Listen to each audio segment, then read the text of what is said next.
लोकसभा चुनाव से पहले अमेरिकी साइबर एक्सपर्ट ने देश में ईवीएम को लेकर सोमवार को जो खुलासे किए, उससे सियासी घमासान शुरू हो गया है।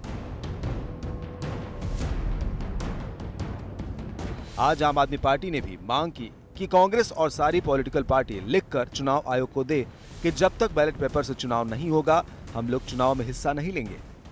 अगर सारी पार्टियों की एक राय बनेगी तो आम आदमी पार्टी भी इस पर सोचेगी।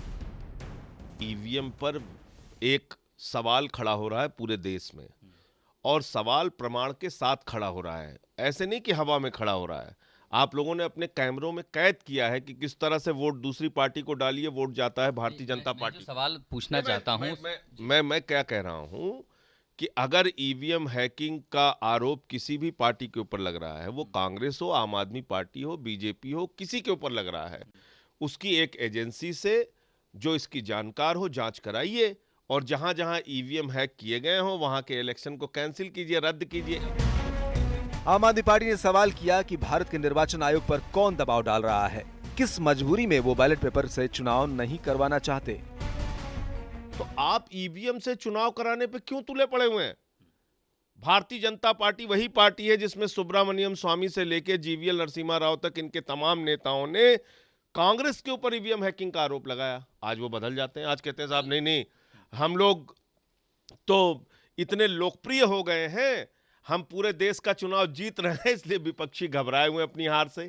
तो मैं एक चीज ये कह रहा हूं कि भारतीय जनता पार्टी तो अपने जीत के प्रति आश्वस्त है ना। वो तो कह रही मोदी जी इतने लोकप्रिय हैं कि 543 में से 540 सीट वो जीतेंगे। फिर उनको चिंता किस बात की है? वो बैलेट पेपर से चुनाव करा लें देश भर में। पूर्व चुनाव आयुक्त एस.वाई. कुरैशी का कहना है कि साइबर एक्सपर्ट ने जितने भी दावे किए उसको वो साबित नहीं कर पाया। ईवीएम और वीवीपैट को लगातार अपग्रेड किया जाता है, ऐसे में दावा गलत है कि ईवीएम को हैक किया जा सकता है। मेरे ख्याल से कोई पोजीशन कल और आज में चेंज नहीं हुई।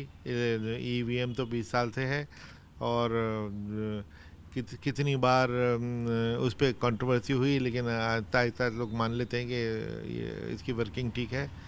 देखिए, रजीम चेंज होती है, कितनी बार सरकारें गिरी हैं, उन्हीं मशीनों से लोग हारते रहे, उन्हीं मशीनों से लोग जीतते रहे। तो अब तो डिबेट बिल्कुल बंद हो जानी चाहिए थी जब से वीवीपैट शुरू हुआ था। केंद्रीय मंत्री रविशंकर प्रसाद ने ईवीएम मुद्दे पर कांग्रेस को जमकर कोसा। उन्होंने कहा कि ये सब कांग्रेस प्रायोजित लग रहा है।